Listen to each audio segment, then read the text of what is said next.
Imagine learning the truth about your wife only after your son walks out the door for good. I'm Ray, and today's story is for anyone who's ever looked back too late and realized love, guilt, and pride can blind a parent to the child who needed them most. Before we begin, please subscribe to the channel and turn on the bell so you don't miss more stories like this. Stories that may help us see our own lives a little more clearly. I was 50. Some men lose their wives and never really move forward again. Some move on way too fast. I was the second kind. Back then, though, I didn't know it.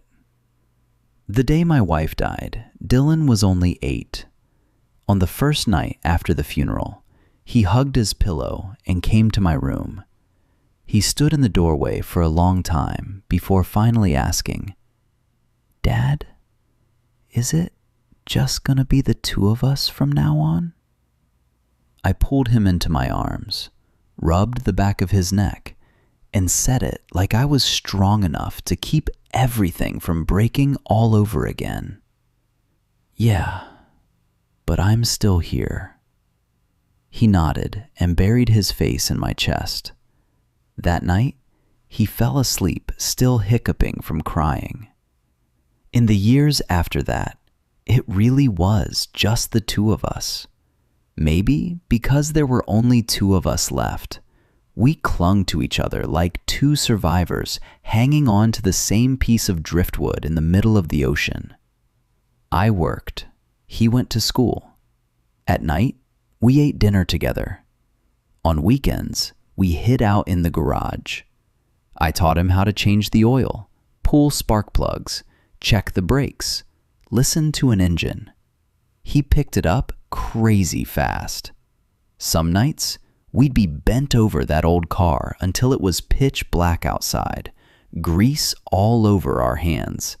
And then he'd look up at me and grin like one word of praise from his dad was all he needed in this world.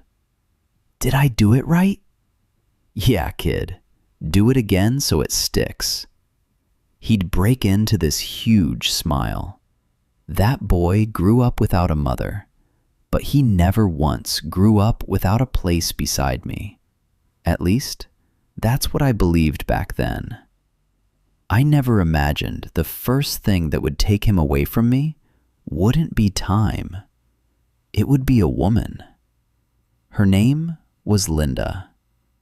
The first time I brought Linda home, Dylan was almost 15. I still remember how nervous I was. Looking back now, it feels stupid, but at the time, I felt like I'd been rescued from years of emptiness. Linda knew how to look at a man and make him feel like he still mattered. A widowed woman can be lonely, but a middle-aged widowed man usually isn't just lonely. He's scared. He's slowly fading into a shadow. Linda walked in at the exact moment I was weakest. That day, I wanted the two most important people in my life to meet each other. I figured if I was happy, Dylan would come around. Kids do, right? Give them time and they adjust. I was wrong from the very first thought. Dylan tried to make conversation with Linda. I remember it crystal clear. He asked what she did for work, asked what she liked to do in her free time, asked if she liked sports because he played basketball at school. I even tried to steer the conversation back toward him, told her we were fixing up an old car together and that one day it would be his first car. Linda gave one flat, dead answer. "That sounds nice." Then she turned to me and asked if I wanted to try some new restaurant that had just opened that weekend. Did I notice? Yeah, but I didn't think much of it. I just told myself, first meeting, awkwardness is normal. Dylan got quieter and quieter through that whole dinner. After Linda left, he didn't say anything right away. but his face shut down. I saw it, and I brushed it off. A week later, I was the one who suggested the three of us go out together. I thought they just needed another chance. Dylan agreed way too quickly. And now, when I think back on it, I realize why. He said yes for me, not for her. We went to a movie, then got dinner.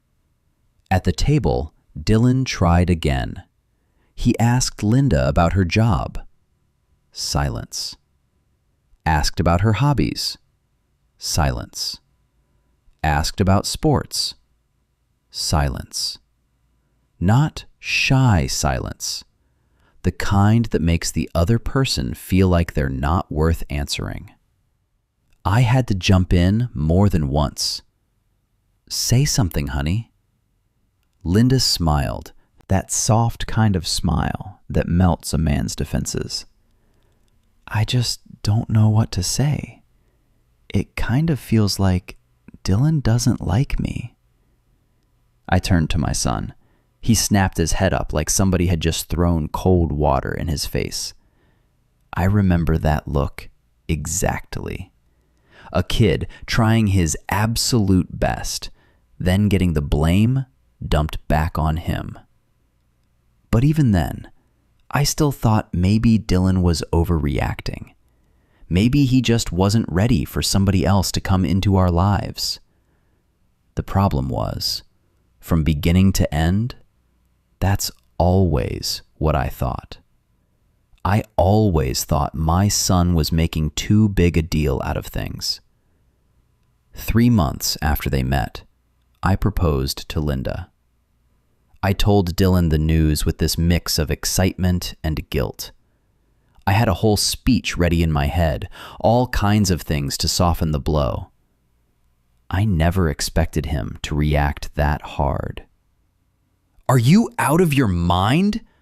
You're really gonna marry a woman who clearly hates me? Don't exaggerate. I'm not exaggerating, he practically yelled. She has never once tried to talk to me. Every time I ask her something, she goes silent. I invited her to one of my games and she said no. I've done everything I can. I frowned. Linda says the opposite. She says she's tried to get close to you, but you keep shutting her out. He looked at me like he couldn't believe what he was hearing. You believe her? I answered that question with silence. And sometimes, a father doesn't betray his child with yelling.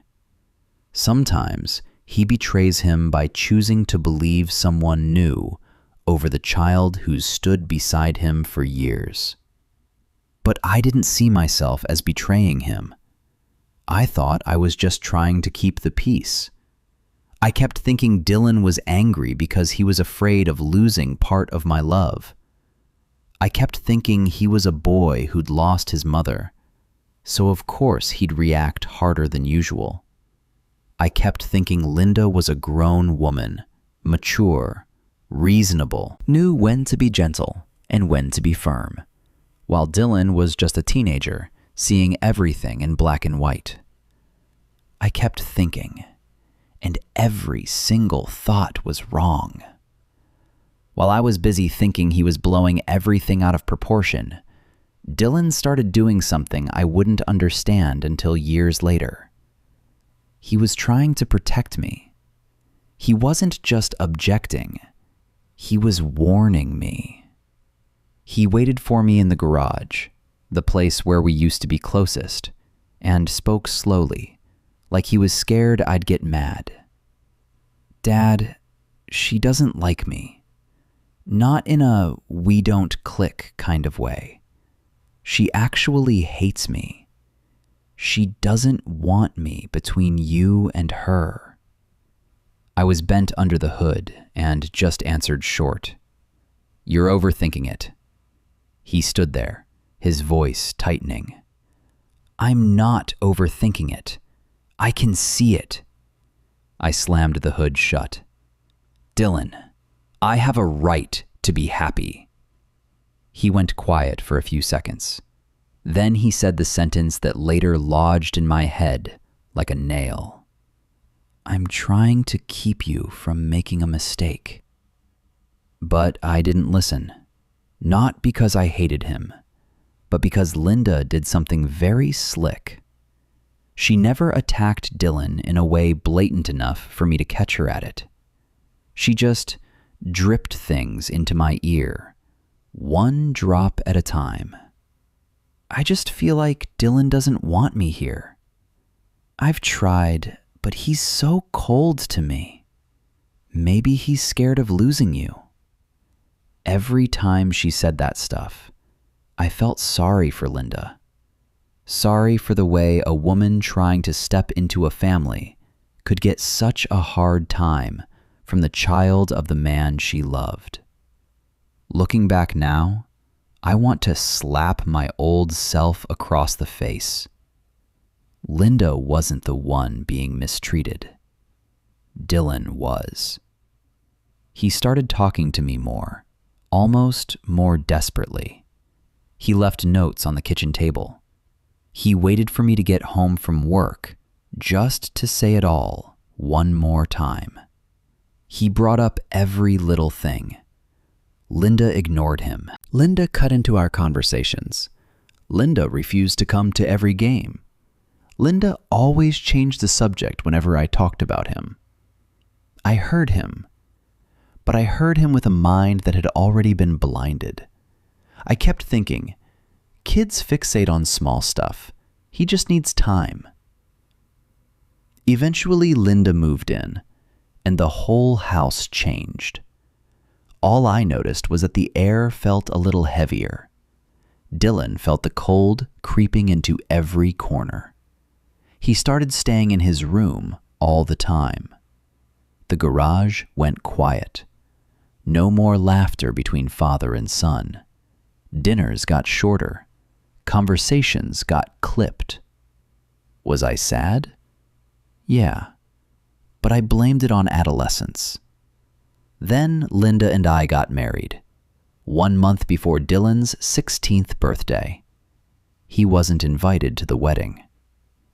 At the time, I genuinely felt bad about it, but I let Linda do what my conscience should have done: explain it away. Adult party, alcohol, not really appropriate for kids, too chaotic. I repeated those exact same excuses to Dylan, and he just stared at me. So you let her kick me out of your wedding too? That's not what happened. Then what is it? I had no answer. I told him I'd make it up to him, that after the wedding we'd have time together, just the two of us, that I'd even bought tickets and was planning to take him to visit his maternal grandparents. I was always making promises one beat too late. When Dylan was 16, he asked me to meet him at the park. The old park tied to some of his last memories of his mom. That day, he told me he was gay. I remember how stiff his shoulders were. His hands clenched together. His voice shook, but he was doing his best to stay calm. I wasn't angry. Honestly, the first thing I felt was heartbreak for how scared he was. I put my hand on his shoulder and told him I still loved him, that this didn't change anything. And I meant it. But telling the truth one time can't save a father who's spent years living in denial. I remember Dylan telling me not to tell Linda. He knew Linda would drag religion into it, judge him, turn this into something disgusting that needed to be fixed. He knew it. He always knew before I did. I still thought he was worrying too much. For a short while after that, things between us actually got better. We went back to the garage, back to the car. I thought maybe everything was going to be okay. Maybe Linda and Dylan just needed to learn how to coexist. Maybe he'd grow up. get less sensitive, stop seeing threats everywhere. What I didn't understand was that the worst thing about Linda wasn't that she was cruel. It was that she was patient.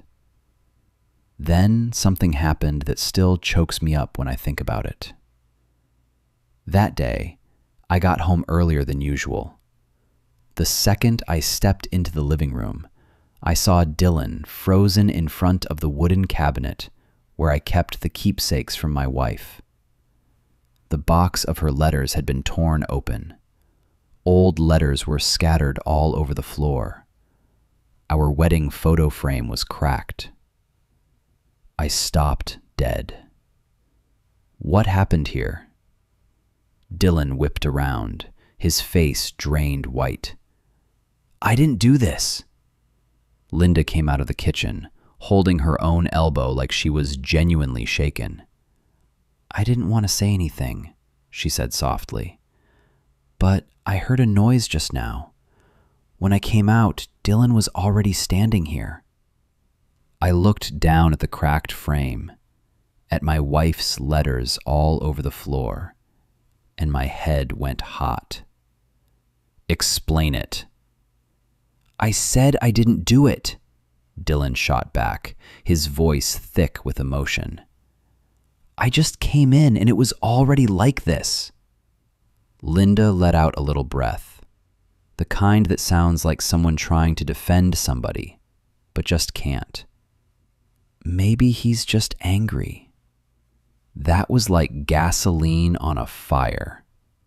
I looked at Dylan, looked at my own son, and for the first time in my life, I let myself think he might have damaged the most sacred thing left of his mother. Dylan looked at me, his eyes reddening. You believe her? I didn't answer right away. But there are times when silence is the cruelest answer of all. He stepped back like that silence had physically slapped him. That was my mother's stuff, he said, his lips trembling. Why the hell would I destroy it? I should have woken up right then. I didn't. All I felt was hurt, anger, a sense that this house was spiraling out of control. And once again, I chose the easiest thing. Believe the person who looked more fragile. That night, Dylan didn't come down for dinner. He locked himself in his room. And I sat there alone, in front of my wife's old letters, not understanding that the person who had been violated most deeply in that house wasn't me. It was my son. After that, Dylan changed even more. He didn't just argue with Linda anymore. He started looking at her with the eyes of somebody who knew exactly what he was living with. But I was still blind. When Dylan got a boyfriend and wanted to bring him home, he still had hope in me. That's the most painful part to think about. After everything, he still believed I would step in if things went too far. That night, I could tell he was tense the second we sat down at the table. The boy he brought with him was painfully polite. Linda smiled. At first, it was just comments disguised as jokes. You two don't even look gay. Then, maybe you're just confused. There are plenty of pretty girls at school. Then, there's still time to straighten yourself out. One line after another. Dylan sat there stiff as a board. His boyfriend flushed red, embarrassed and awkward. I saw all of it. I knew Linda was crossing a line, but instead of shutting it down, I did the most cowardly thing a father can do. I gave this weak little laugh, like a smile could somehow patch over my son's humiliation. I didn't defend Linda, but I didn't protect my son either. That kind of betrayal is even worse. After dinner, while I was in the bathroom, Linda stopped Dylan at the door and told him she didn't want that boyfriend coming back to the house. Dylan argued hard. He said this was his house first, his mother's house first, and Linda was the one who was the outsider. When I came out, the air was so thick, it felt like something was about to blow. I asked what happened, and both of them said it was nothing. Again, I believed things hadn't gotten that serious yet. I was wrong. Because after that dinner, Linda didn't just needle Dylan with little comments anymore. She started building a whole different version of him inside my head. And then, one afternoon, everything got pushed even further. I had just opened the front door when I heard a glass shatter in the living room. Linda was curled up on the couch, clutching her arm, eyes red and watery. Shards of glass were all over the floor. Dylan stood a few feet away, pale with rage. "What now?" I snapped. Linda looked up at me, her lips trembling. "I'm fine." Dylan spun toward me. "She's lying." Linda flinched back like his voice alone scared her. "I just asked him not to talk to me like that," she sobbed. "Then he came toward me. Look at my arm." I looked down. There was a long red mark on Linda's arm. Now, looking back, I know exactly what it was. A shallow scratch, the kind a person could put on themselves in 2 seconds. But at the time, I couldn't think straight. All I saw was a trembling woman, a wrecked room, and a son who was furious to the point of choking on it. "What did you do?" I asked him. Dylan stared at me like I had just said the craziest thing in the world. "I didn't do a damn thing. She set this whole thing up." "Dylan, can't you see it?" he shouted. "She's framing me." Linda burst into sobs and shrank farther into the couch. "You hear the way he talks to me?" she cried. "I just want this house to feel normal." I turned to Dylan, and all the exhaustion, frustration, and confusion in me hardened into anger. "If you can't act like a decent human being in this house, then you're the problem."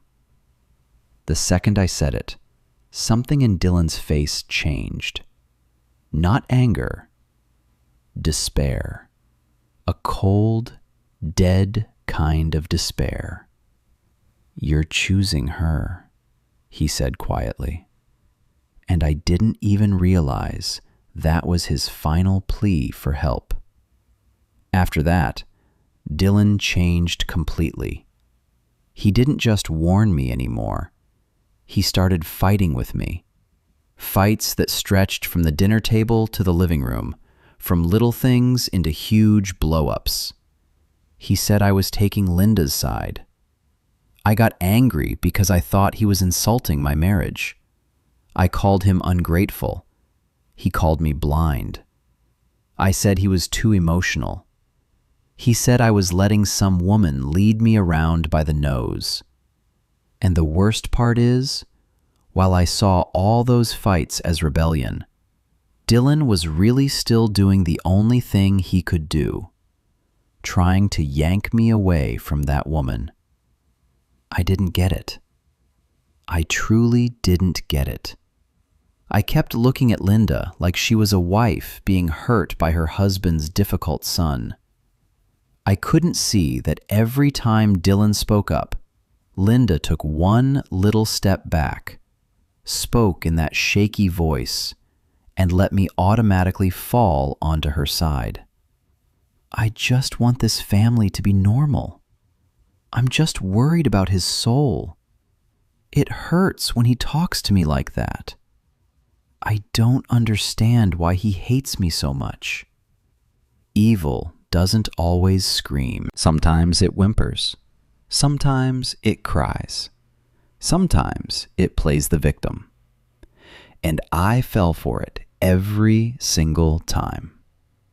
Then Linda went after the last thing still tying me and my son together: the car in the garage. At first, it was just little comments that seemed offhand. This house feels so cramped. That pile of junk is taking up all the space. Hanging on to old stuff like that just keeps you living in the past. I heard her. I brushed it off. But she didn't let it go. Every time she walked past the garage, she'd sigh. Every time Dylan and I planned to go down there, she'd suddenly come up with some excuse to pull me somewhere else. Sometimes the faucet needed fixing. Sometimes she wanted to go out to eat. Sometimes she just wanted me sitting next to her on the couch, instead of being in the garage with my son. One day, while Dylan was at school, Linda said, "Do you see how he clings to that car, like it proves he owns this house? He doesn't want me to have any place in this family." And I got angry. Not at her, at my own exhaustion, at the constant tension in that house, at the feeling that I was being ripped in half between my wife and my son. And in a decision so stupid that even now I want to smash my head into a wall when I think about it, I called someone to haul the car away. I told myself I was just selling it, just getting rid of one thing that was keeping this whole family stuck in the past. Just a car. That afternoon, Dylan came home and went straight to the garage like always. Then I heard him stop dead. I stepped out. The garage was empty. Nothing left but an old oil stain on the concrete. Dylan turned and looked at me. I'll remember his face until the day I die. He wasn't crying. He wasn't yelling. He was just pale. "Where's the car?" I swallowed hard. "I sold it." He stared at me for a long time. So long, I felt like my skin was being peeled off, layer by layer. "So you sold off the last thing the two of us had left, too?" I got defensive, irritated. "It was just a car." He laughed, one short, hollow laugh that made the room feel cold. "No," he said. "Maybe to you, not to me." Then he turned and walked away. I stood there, watching my son disappear back into the house, and still didn't understand that I had just cut through the last bridge between us with my own hands. When Dylan was 17, everything blew apart. I had just walked into the house when I heard Linda screaming in the living room. Dylan was standing across from her, eyes bloodshot. Linda was pointing at him, her voice high and sharp. "You're going to hell for that sick lifestyle." Dylan snapped his head toward me. "Say something, Dad." I froze. Not because I agreed with her, but because I had gotten so used to thinking those two made everything bigger than it was. I had gotten so used to standing in the middle, hoping the storm would blow over on its own. I had gotten so used to thinking, don't turn this into a whole thing. But there are moments when a father doesn't get to stand in the middle. "Tell her to shut up," Dylan said, his voice cracking. "Just once." Linda started crying. "You hear the way he talks to me?" I turned to Dylan, irritated that I was being dragged into yet another fight. Irritated that this house had never known peace since everything got pushed this far. Irritated because I felt like my whole life was falling apart and still refused to admit who was actually wrecking it. And then I said the sentence that made everything beyond saving. I agree with Linda. The second the words left my mouth, the room went dead silent. Dylan looked at me like I had punched him straight in the chest. He let out this dry laugh, a sound more horrifying than any crying I had ever heard. "You're a coward." I should have stopped there. I didn't. All my stupidity, stubbornness, exhaustion, and wounded pride came crashing down at once. I said his mother would be ashamed of him. I said he wasn't my son. I told him to get out and never come back. I remember that moment with perfect clarity. Not when I said it, but when Dylan stopped begging. He stood there for a few seconds, eyes bone dry, like in that exact moment, the last thing he had still been trying to hold on to with me finally died. Then he turned, went to his room, grabbed a bag, and walked out the door. He passed right by me without looking at me. The door slammed shut. And right then, for the first time, I finally saw clearly. Not because I suddenly missed my son, not because my conscience kicked in, but because the second that door shut, Linda let out this long breath and said, with no tears, no trembling, no wounded voice, "Finally, this house can be peaceful." I turned and looked at her. Linda picked up her glass of water, sat down, calm as can be, like she had just taken care of a problem that had dragged on way too long. "I was right, wasn't I? Keeping him here was only making everything worse." I stood there frozen. For the first time in all those years, I saw exactly what Dylan had seen from the start. Not a tired woman worn down by her husband's difficult son. A woman who had been patient, cold, and relentless, pushing little by little until there was nowhere left for a father and son to return to each other. I looked at Linda, then at the door, and I understood that with my own hands I had just done the one thing she had wanted most. I ran outside, but Dylan was gone. That night I drove around until almost sunrise. I called him. I looked at the park, the garage, all the places he used to go. Nothing.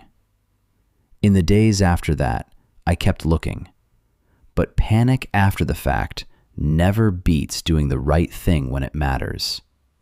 He vanished from my life like he had never been there at all. After that night, I never looked at Linda the same way again.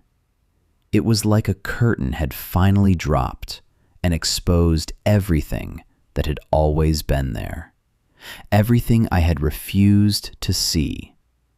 the way she got satisfaction out of Dylan's pain, the way she twisted every situation so she could be the victim, the way she always inserted herself, always pulled me away from my son, and I had mistaken it for love. I divorced her not long after, but divorcing Linda didn't bring Dylan back. Years later, I still lived like a corpse with a routine. I went to work, came home, walked into the garage, stared at the empty space where the car my son and I had been rebuilding used to sit unfinished. Some days, I'd stand there a long time, just replaying the day Dylan looked at that empty space and asked me, "So you sold off the last thing the two of us had left too?" I sat in a kitchen where every corner still held traces of that boy. Some evenings, I could almost hear him calling out, "Dad, hand me that wrench." But it never came. Then I got cancer. Not the kind that kills you on the spot. I was still in treatment, still alive. But illness has a way of forcing a person to look straight at the parts of life they've been avoiding for years. I started looking for Dylan. It took years to finally track him down. I messaged him, said I wanted to see him, said I was sorry, said the house and the cars would all be his one day. That was all I had left to offer. The leftovers of a man who had nothing left but dead objects and a mountain of regret. I didn't dare hope for forgiveness. But I never expected his reply to kill me the way it did. He said that after I threw him out, he slept in his car for a month. His boyfriend left him because he was ashamed of dating a homeless kid. He dropped out of school. He stole to survive. He did humiliating things with strange men just so he wouldn't starve. He said the fact that he was still alive at all was a miracle. The farther I read, the colder I got. I had to put the phone down because my hands were shaking too hard. Then I picked it back up and kept reading, like a man forcing himself to swallow down every last word of his own sentence. My son, the little boy who used to fall asleep pressed against my chest after his mother's funeral. The boy who tried so hard to get along with Linda just because he wanted me to be happy. The boy who had grabbed my arm again and again, warned me, begged me to look closer at the woman I had brought into our lives. He had slept in a car. He had sold his body. He had survived alone in the world at 17. And it all started with my words. Get out. Don't come back. Linda wasn't there anymore for me to blame. There was no more, I was under her spell. No more, I didn't know. All that was left was the naked truth. I did not understand my son. Not once. Not for years. And by the time I finally did, his life had already been destroyed under my hands. After that message, I completely broke. Not the kind of man who drinks and sobs and makes a scene. The quiet kind of broken. The kind that starts in your bones. The doctor asked if I could eat. I nodded, but I couldn't swallow. The nurse asked if any family was coming to visit. I shook my head. I lay there in that hospital bed, staring at the empty chair beside me, thinking one simple, brutal thing. Dylan could have been the one sitting there. Not to forgive me, not to love me again. Just to be a son coming to see his father one last time. But I had cut that right out of my own life years ago. Now, every night, I think about all the times that boy tried to tell me, "Dad, don't you see it? Look closer. I'm trying to protect you." Back then, I thought he was making too much out of everything. The truth was, he was the only one in that house who saw things clearly. And I, the adult, the father, the one who should have been the clearest-headed of all, was the most blind. If one day I die alone in this white hospital room, with nobody holding my hand, nobody calling me dad, that won't be a tragedy. It'll just be the price a man pays for letting a child try to save him for far too long, and then, in the end, pushing that child straight into hell with his own 2 hands.